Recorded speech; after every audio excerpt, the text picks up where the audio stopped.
Ejimala anụnwa wee na-ekene nwanne anyị nwoke bụ whiteangel TV.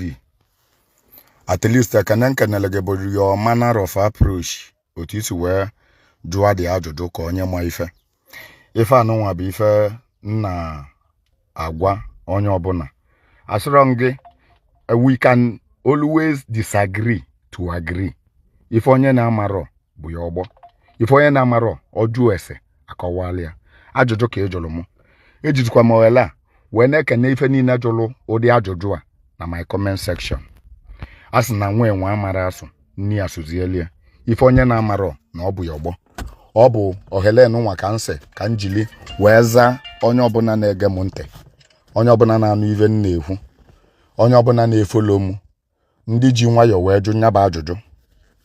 O nwere ife izizi ị ga-ama. Like I always say, tradition is not there for your own favor. Tradition is not there with the sympathy of your family or favor unu. Tradition is not there with my own sympathy or favor omu. Tradition is not there to favor government. Tradition is not there to favor ndị obodo unu. Tradition is there to favor only the land. Onye gente on Igbo nna nso. Omenala anọrọ ebe abụ ka o favor gị. Omenala anọrọ ebe abụ ka o favor ọmụ. Omenala anọrọ ebe abụ ka o favor ezinụlọ gị maọbụ ka o favor onye ọbụla ọ na-ewute. Ikezi omenala ya mebere omenala for sympathy.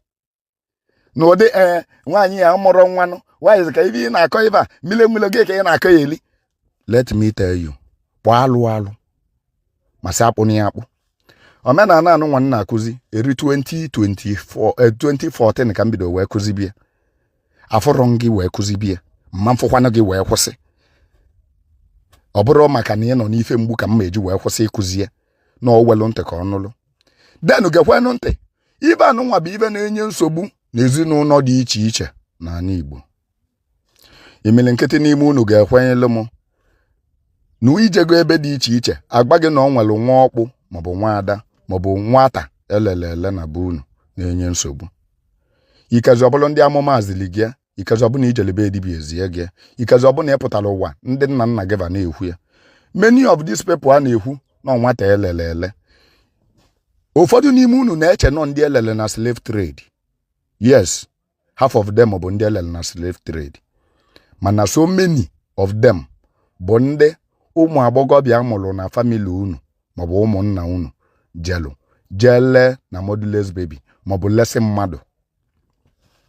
Onye dị ndụ ada awa n'ava na onye nwụrụ anwụ.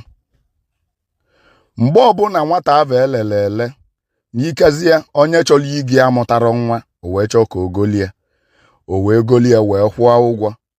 Agbalị gị na omenala Igbo dị against mmadụ ịkwụ ụgwọ wee golu mmadụ, no slavery. Slavery ka ọ bụ. Anyị kpọlị ya asị, omenala Igbo kpọlị ya asị, a na-akpụlị ya alụ na-atụlị ewu n'aja ana.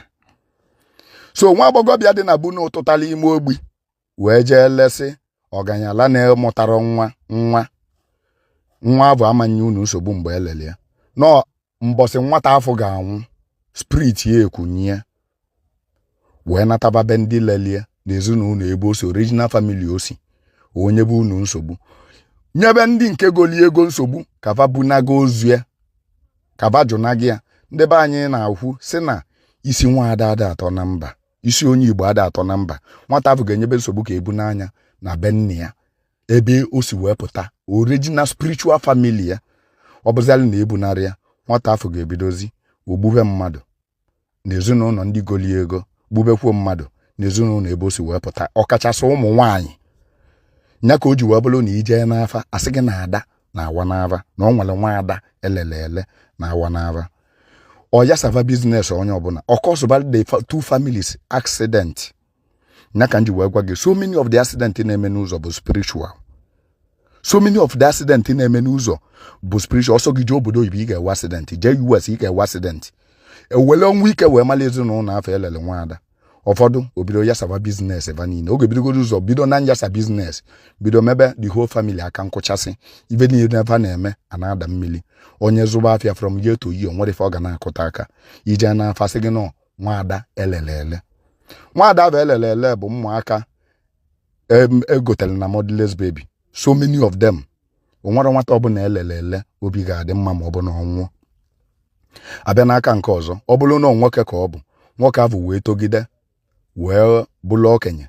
Nwoke ahụ bụrụ anụ okenye ọ wee bụ na ofu elogie maka na ofu na-elo n'isi n'ala Igbo.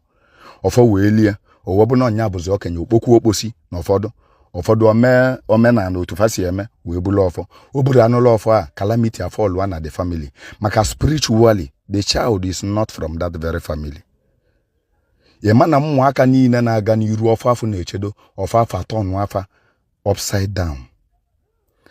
Chetakwa na m gwa gị, tradition is not there for your favor.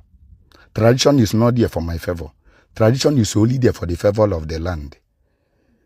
Nkuzi ya na-akụzi gị bụ ọ bụ na ikwetara ya tata olu echi ikweta ya. Adị m agwa gị ya ka ikweta. Ma mmadụ agwa gị ya ka ịjụ. Kama na mụ na-agba ndị ọ ga-abalị ulu echi ka ọ baa alụfa. Ọ bụ na ị na-akwado ime adoption, ime na-alụ ka ọ bụ. Ọ bụ na ime ga-eme jee kpụọ alụ. Ọ bụ o nwere ụzọ ndị be anyị si eme adoption mbọsị bulugbo dịka otu nsi wee kwu na nya bụ vidio.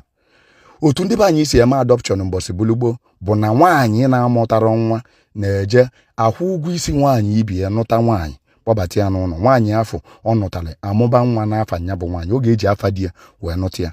Ịnụgokwa mbụ na nwaanyị na-anụ nwaanyị n'ala Igbo. Ịma na omenala Igbo ka ọ bụ. Ọzọ bụ nwaanyị di ya na-amụrụ nwa were ike jee kpọta onye ọzọ dunye di ya atụ onye abụ ime, di etu onye abụ ime jee mee ego n'isi onye abụ. Ọ bụ na ị chọrọ ịbụ the only wife, ị chọrọ ka onye nke abụ bata si mee ego n'isi ya, si kwụọ ụgwọ isi, si gbaa nkwụ ya ka e wee ike spiritually ka ụmụaka anụ ọbụla ụmụaka di gị. Spiritually ka ụmụaka abụrụ ụmụaka di gị. Yesizi nke na nwaanyị abụ erichi agreement nya naba. Ọ bụzialụ nwaanyị anụrụ anụ ekewa ọ naba. Ụmụaka na-amụtaziri abụrụ ụmụaka di gị.